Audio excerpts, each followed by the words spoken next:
Hey, it's Chronologically Gaming, the only channel that's perpetually retro, because we're playing every video game in order of release, but we're not playing everything tonight for this episode. You just gotta give us time to go through everything.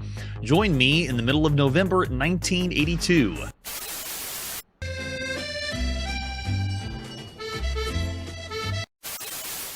You think after 400 episodes I'd get the opening right?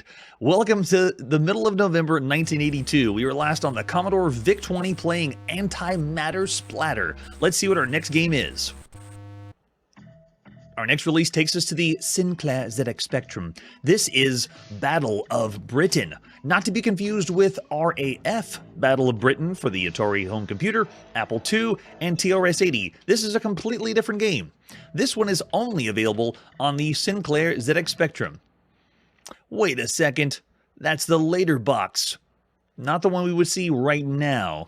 This is our 132nd game we've seen on the Sinclair ZX Spectrum. And remind you, this has been released April mail order this year in 1982. This is the later box. Do we have yep, it's a cassette tape. The case-off limited version of it. All they have is a screenshot on the front. I like the simplicity. But what was the first box you would have seen? Well, that would be this one.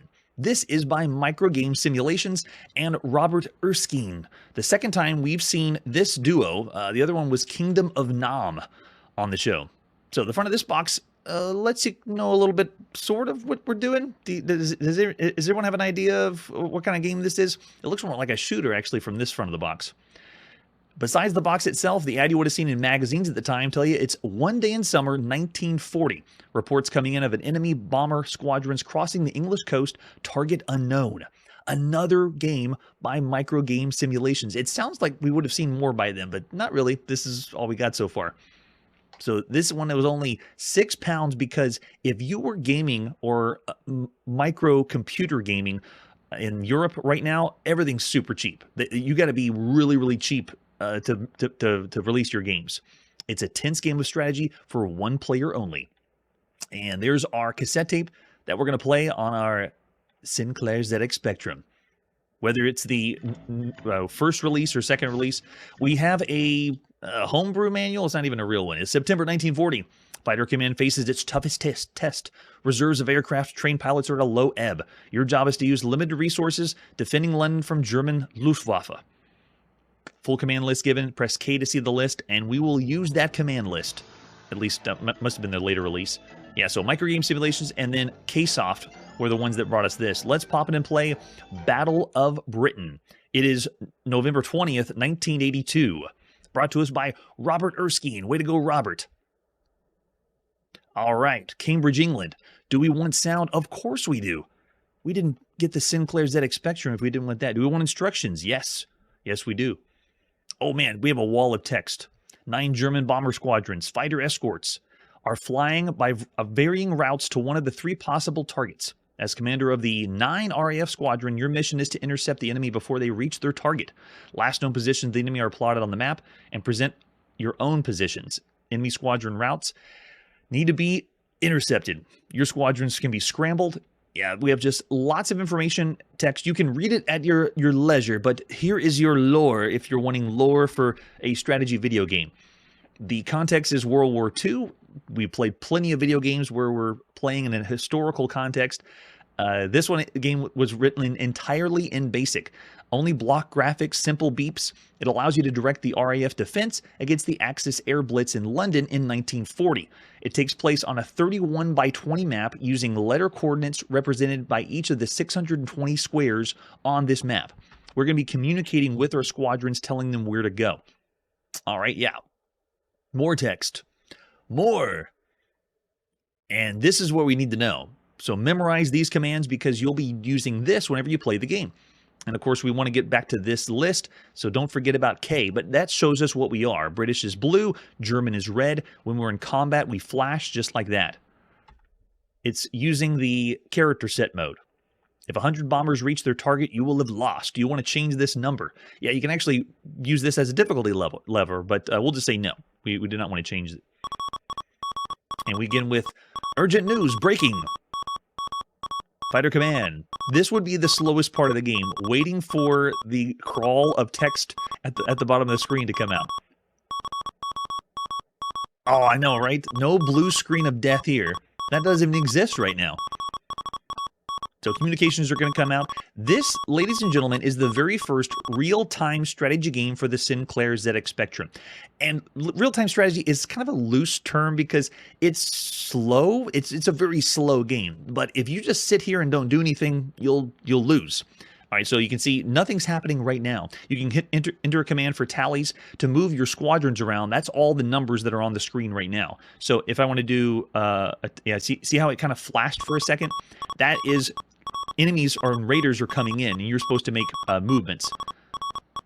Yeah, there's the strength of the enemies, and whenever you want to change your position of units, you just type in the coordinates. So it is all keyboard controlled. Wouldn't surprise me. I mean, for a strategy game, you have to make sure you move your squadron in the right place to intercept the Germans. So here they come. You see, I haven't done or typed anything, and the planes are going to slowly start coming up from the bottom of the screen.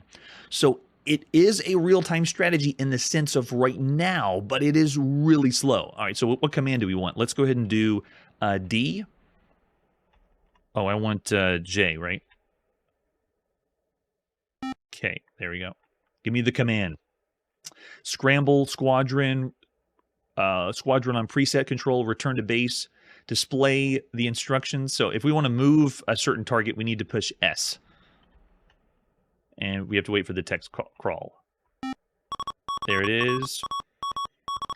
So while we wait for the command to unveil, you still have to wait for this text to come at the bottom. So while it's a real-time strategy game, it is so slow. It's one of the slowest that we've seen so far, but it wouldn't surprise me here on the ZX Spectrum. Okay, squadron number 1 through 9. Let's move number 1. And we are playing on that chiclet ZX Spectrum keyboard, so imagine the key press just, you have to hold it down and wait for a little bit. So if you like World War II, you like strategy games, you would enjoy it. I, though, have seen every strategy game on all home computers everywhere, and this one, while it's cool that it's a real-time strategy game, yes, if it was faster, it would be more impressive, but you got to admit, there's other real-time strategy games on other home computers that are blowing us away right now, like Cytron Masters. It just comes to mind. But this one would be humble enough. So here we go. Coordinates we want to move to. It is, let's do SM. SM. And then you send the command. Every time you send a command, it's going to have a text crawl of them saying they're going to be moving. Here you go. Wait for him. He's going to go fly. There he goes. And he does his command, but you have to wait for that crawl. So it's not necessarily that the loading or moving of the units is long. It's just that text crawl just takes way too long. But that would be your experience playing Battle of Britain here on the Sinclair ZX Spectrum. I can understand why I don't see a lot of people talking about this one, and that's really all I'm going to give you as a quick taste of that. If you had this on your Sinclair ZX Spectrum, you would take the time, invest much more on the commands, movement, units, and so forth. That was the 48K Sinclair ZX Spectrum. That's the beefy memory unit, and it still was just a very slow experience. Oh, that's right. Thanks, Brad. It was upper and lowercase. Yeah, so here you go. Of all the games you could play across all home computers, you do have to invest a little bit more time in this one, but I would still say this is still around the average range. The real-time element is impressive. If this was only for the Sinclair ZX Spectrum, I might say 3.5 stars, but putting this against everything that's out there across all home computers, in the chat I see a 2.5, around a 3, I'm going to say 2.5 stars. You would find some enjoyment around it. I wouldn't call it bad, but I'd still say around the average range. Brian's throwing out a 2-star and mainly a 3. Yeah, there you go. Choose it for yourself and put yourself in the position right now and see what you think. All right, after that, let's see what our next game is. We're still going to hang out in Europe a little bit longer. This is Popeye, first released on the Philips Videopac G7000. This is the home console we've seen since 1978, and we get the latest Popeye. Let's take a look at the box. Oh, very nice. So this one is the third game we've seen that Popeye has been in. The Nintendo Game & Watch is when we first saw Popeye on a handheld in August 1981. And then we just recently saw him in the arcades in August 1982. So Popeye, I don't even know if this is licensed by Nintendo. It says it's licensed by the King Features Syndicate, which is the company that handles Popeye. This one is only available, this version is only available for the Philips Videopac G7000, and it's the 41st game we've played on this console. Flip it over the back, pick the language, and read it. In this game, you're Popeye. Your goal is to catch all of Olive Oil's hearts before they hit the water and sink. Sounds just like the arcade, right? Or before Brutus knocks you out. Good luck. And there she is, Olive Oil at the top. What other artwork do we have for Popeye? Yes, I am what I am.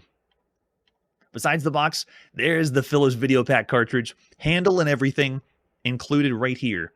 This one has a copyright of 1983 because we're going to be seeing other releases of Popeye on other systems in 1983. This one is the very first time you could have played Popeye on a home console. So third time we've seen Popeye, but first time on a home console. There's the example of the screenshot. We have the manual too. Tell us how to play Popeye. I want to know.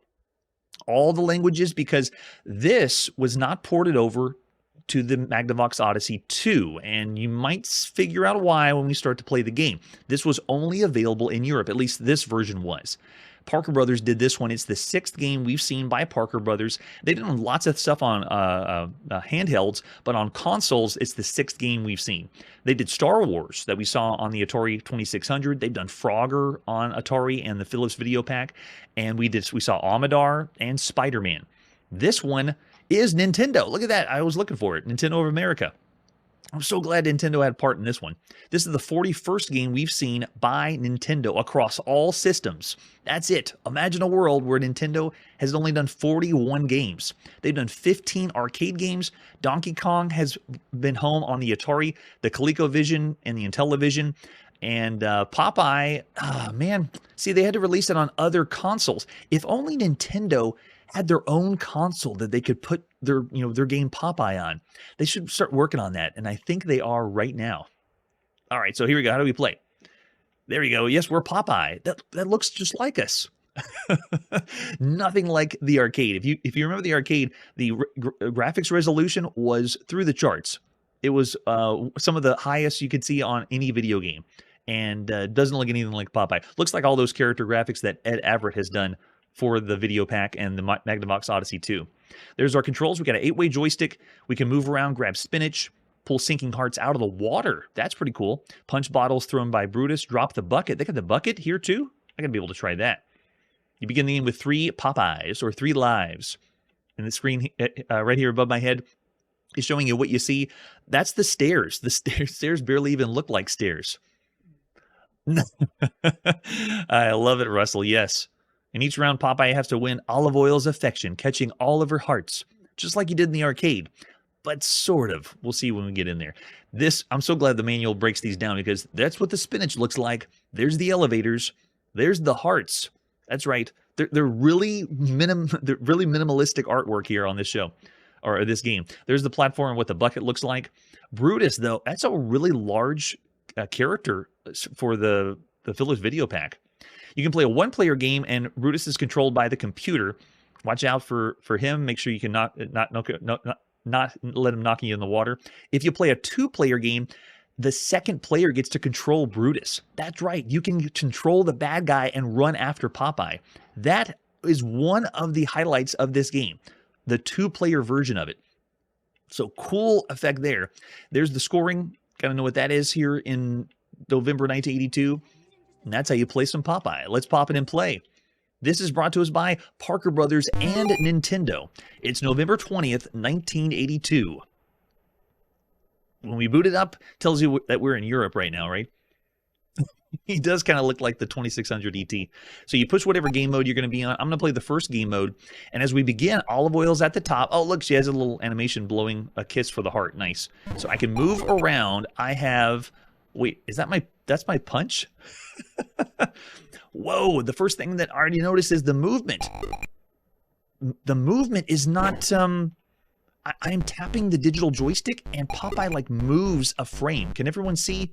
I'm tapping, and he just actually moves what looks like a square hex. So I don't have smooth movement over Popeye as he moves around. and I have elevators to move. Is this a ladder here in the center? Let me see. Yeah, it is. You can walk down there. You can see Brutus is going for the jump. Nice. We got elevators on either side. And collect the... But the control is so weird. It's not allowing me... This is... we've seen this with platformers, you know, like Donkey Kong. You make a jump, and you're committed to the jump, and you cannot change the jump. This is one of the very first times you have to be committed to your walk, because you cannot change your walk mid... it is going to continue to push... Oh, the same thing with stairs. Oh, let's see if we can get this out of the water now. Get it? You can. Sweet. All right, at least you can do that. But, okay, let's grab some spinach and see what I can do. Oh, my gosh. Can I just punch him? Yes. Don't let any of the hearts go. Now, I have seen real footage of the Videopac playing this game, and also another game that we played, Frogger. Both of the sound, we thought it was emulation sounding strange. When the few video footage I've seen of people playing this, the sound was also strange for that. So I really want to know, if someone wants to put in the chat, if this is the emulation making that weird sound. Whoa, Brutus just totally threw something at us. We're all flipping out. All right, there's our bucket at the top, though. Let's see if I can get up there.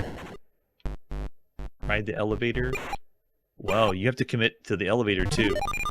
Whoa, yeah, this makes you think maybe I'm playing Popeye, because they're giving us a little bit of the characters, but the play control really is not Popeye. This is...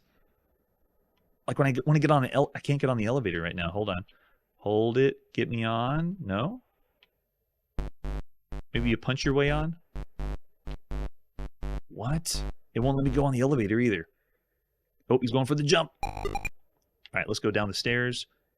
Yeah, this feels like something's missing. There's some jank going on with Popeye that's making this feel like it's not as smooth. And that's possibly the reason why it wasn't brought to North America. Yeah, the elevators are really bizarre, too. You have to remember, this is a system that...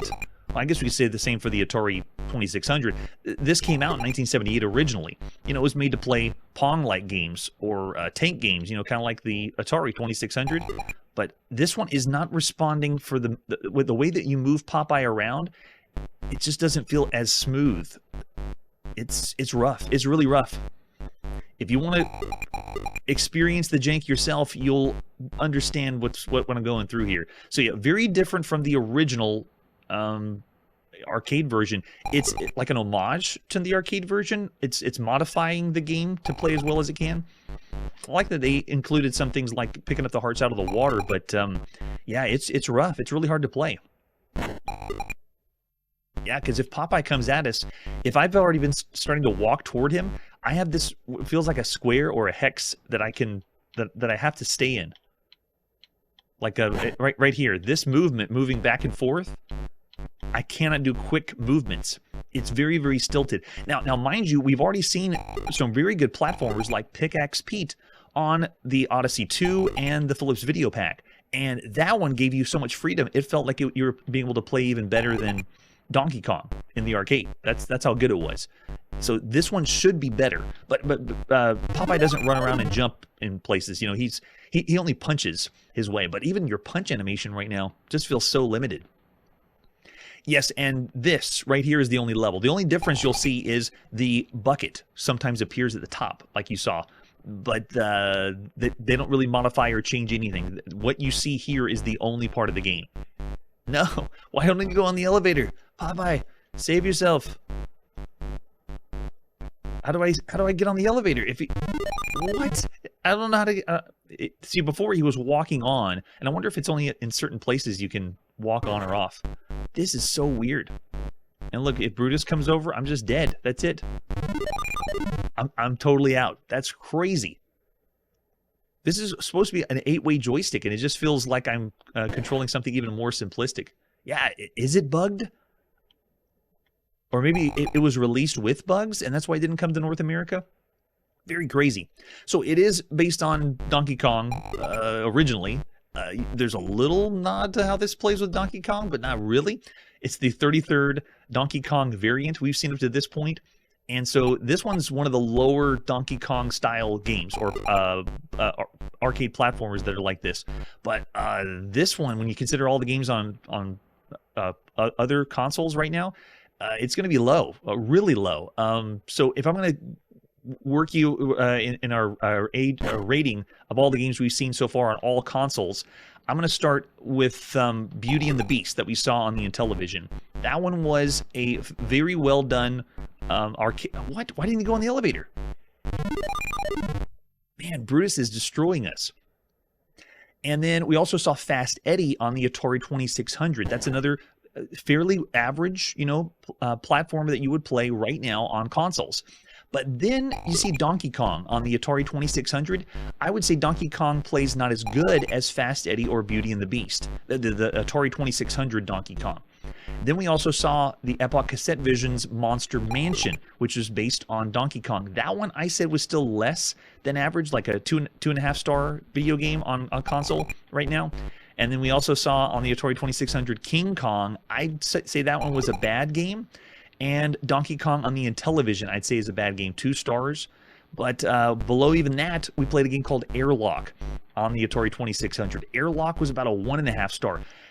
Playing this game, I'm wondering if I would rather play Airlock or Donkey Kong on the Intellivision. I would still say Donkey Kong on the Atari 2600 is better than this.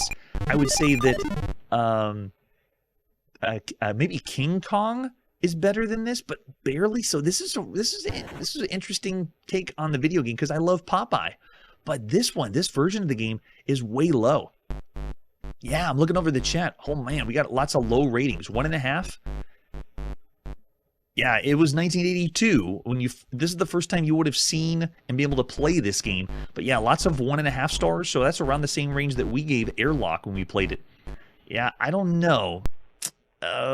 It's because of the play control. It's so stilted, and I know it can do better. That's what really turns it off. But I don't know if I can go as low as Airlock. That was pretty low. 1.5 stars of everything up to this point. Yeah, and I see Manly thrown out a 2-star. So now I'm asking myself the question, is this about the same range as Donkey Kong on the Intellivision and King Kong on the Atari 2600? Then I would say it's a 2-star game on all the games you could play right now on all home consoles. Or do I want to really say it's in the same level as Airlock? I could see maybe you get used to it, but no, I would still prefer this over Airlock. So I'll give it the nod and say 2 stars. Yeah, there you go. And give it the rating of what it would be on the Odyssey or Philips Videopac. So, but still lower tier. Very interesting. I really wanted to love this one. We are going to see other ports, tons of them, on other consoles coming up later, but this one was the very first. That was pretty fun. All right, let's see what our next game is after Popeye, after this commercial break. Mattel Electronics would like to... Mr. Intellivision, how come all you ever talk about are sports games? Sorry? Intellivision now has games like the arcade. I know. Rock Chase. Absolutely. Oh, yes. Tron Deadly Death. Excellent. Right. Night Stalker. Awesome robot. Oh, glad you like them. Sorry, I can't hang around here. I'm going home to play my Intellivision. Who was that kid?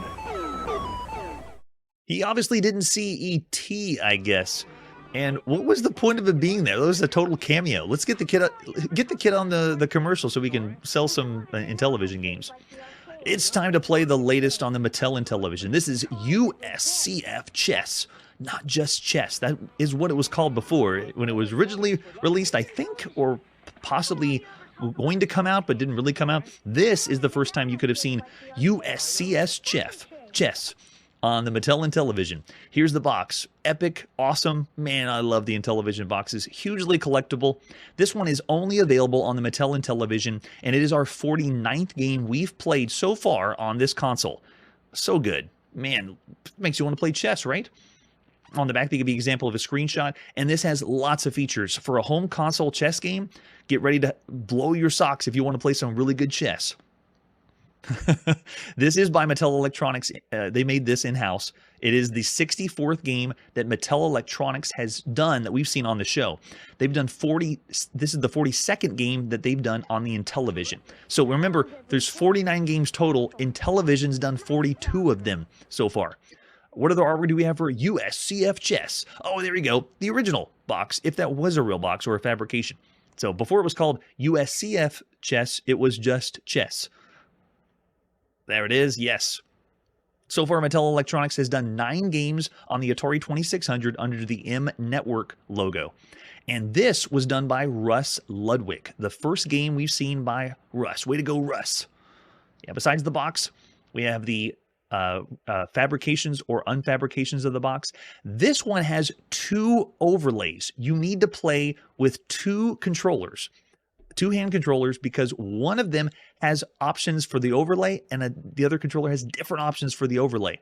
That's right, it's a whole new level of complication, but what would you expect, because since the Intellivision came out, they've been trying to make things very complicated. Oh yeah.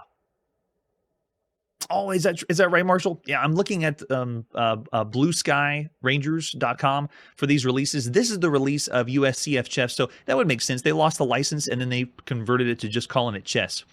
They don't got the Chess Federation behind them. So there's the cartridge to play chess. Yeah, there we go. You can see one of them has the copyright 1981, like it came out first. Yeah, it had to be. How much would you pay for a chess license right now? All right, here's the manual. Oh man, I don't know if we can get through the whole thing. There's a lot going on with this one. It is 1 or 2 players, which is big if you think about all the chess games that are out there. This one may have been done by Teletape, and the first time we ever saw anything that Teletape has done. And moving forward, I'm going to be referencing the Blue Sky Rangers website because they have the most accurate release dates. That's where Intellivision ended up going after everything, referring to this time period. So this game features lots of stuff. You can take back and redo moves. You can rotate the game board 180 degrees. You can set up the chessboard for special moves and instances. You can play against the CPU. It's got 7 different difficulty levels. You can also switch the computer to make moves for the CPU. If the computer takes too long, you can force the CPU to make a move right now, or the best move it can think of instead of taking its time. It has audible tones and pauses whenever it makes moves. This has a lot going for it. This one, I'm going to include a video down below in the links of Mattel Intellivision's this chess game against the Atari 2600's video chess, and have them battle it out, computer against computer. It's a cool video, so check that one out if you get a chance to see if you're a chess aficionado, at least right now. So here's our controls.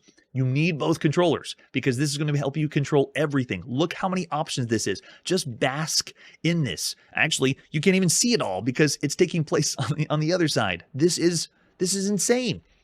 But I wouldn't expect anything less from the Mattel Intellivision. The object of the game is to play chess. Begin the game. It shows us how to reset.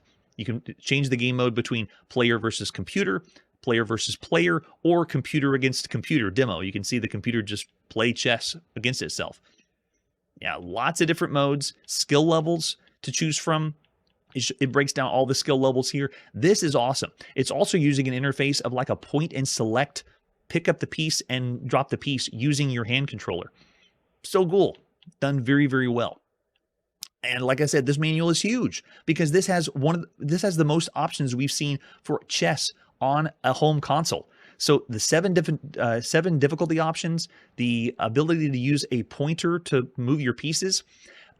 Chess is not new to us here on Chronologically Gaming. This is the 27th chess game we've played on all systems. On the console space, though, we've seen chess first on the Atari 2600 as video chess. Then we saw chess on the VC4000. And then we saw Schach or chess on the Fairchild Channel F, Chess 2 on the VC4000. Then we saw Star Chess on the Arcadia 2001, which was not true chess. It was like, making fun of chess, but that's it. That's all the chess that are on home consoles right now for this to rival or fight with. So I'm just going through this manual because we're not going to read the whole thing. It is epic. This is epic chess for a home console. Are you ready? Let's pop it and play USCF chess for the Mattel Intellivision. This is Russ Ludwig and Teletape. All right, so I'm going to just go into a player versus computer mode and just do a few moves just to see what you would experience playing this. Okay, so you can grab your piece, move your piece where it wants to, and then you do have to wait for the computer to move. I'm using the first difficulty setting because this is, we don't want to wait for the computer to all day for their move, but you can force them to move. You can say, I'm tired of waiting for this computer to move. Let's just have them do the move. So the first thing about this game is, I'm just going to say it outright, this is the best console chess game you can play right now, and this chess even rivals some of the other chess games we've seen for microcomputers right now. That's how good this chess is. The amount of features it has, the difficulty setting. If you want to check out more links, I'll include down below some other people playing this chess. There's even some people that have taken true chess championships and recreated them here on the Mattel Intellivision. That's how cool it is. It's awesome. I love it. All right, so that's about it of what I was going to show. It is so cool. Of Intellivision's USCF chess. Here on Chronologically Gaming, we've come across, this is our 27th game of chess that we've seen. We really don't play a full game of chess because it does take a long time. The big ones out there are still Sargon chess and the chess they have in the Atari home computer. As far as the intelligence, this one still packs a punch. This is really, really good when you consider a chess game you want to play. So now, what would you give this? Of all the games you could play across everything on a home console, if chess is your thing, you would go 5 of everything, because there's nothing else that can rival this right now. But because it is chess, not everyone's going to want to play this or it's their cup of tea. I can understand that. I still would say it's above average, and it is excellent. Oh, yeah, for consoles, yeah, Curtis is going 4.5. I see a 4-star. Yeah, and then Brad, if you're not really into chess, it's just average for all the things you can play. Think of all the action, fun games that are out there for consoles that you could be playing. But it can't be denied, USCF chess is awesome. I actually want to say, I want to say 4. I don't know if I can say it's one of the best games you could see. Well, no, actually, I think I will go that high because I've seen people nowadays showing off this chess game. It still works and plays today. It is highly complicated, like Intellivision is, but yeah. Yeah, if you're a chess guy, there's a 5-star out there too. Yeah, I'll still say one of the best on home consoles. There's nothing that can top this. I'd love to see the next chess game that will top this on home consoles, though. That'll be fun to see. All right. Love it.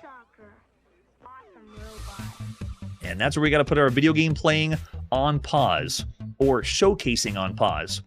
We don't really play a whole thing of chess. Maybe someday I'll have someone on the show and we finish an entire game of video chess, but it'll just take too long. I mean, you have to admit, though, scrolling through the manual, reading all the features of that game, it's just too good, too amazing. I really love when we get to play everything and see everything on all systems to really verify this is the best out there, or the best that you could play right now. And let me know down in the comments if you did experience these games when they came out, as we are here on Chronologically Gaming. Next time on Chronologically Gaming, haven't we seen this game before? Tim Gilbert's game from a compilation we almost missed, and we will command the entire Roman military. That's it for today, and like I always say, you merely adopted retro. I was born in it. Hey everybody, thanks for checking out the channel and joining me on my quest to play every single video game in order of release. We'll be streaming live every weekday at 9 p.m. Central, so join us and let us know if we missed any games along the way. This video would not be possible without Launchbox, RetroArch, and MAME. Tell all your friends there's some crazy guy named Chronologically Gaming trying to play every single video game. We have links down below that'll send you to places like our Discord and Patreon, and one that says all the video games we've ever played. If you go there, it's a list of everything, and you can click right to the game you want to see. Chronologically Gaming is the name to look for. We are perpetually retro, and we will catch you next time.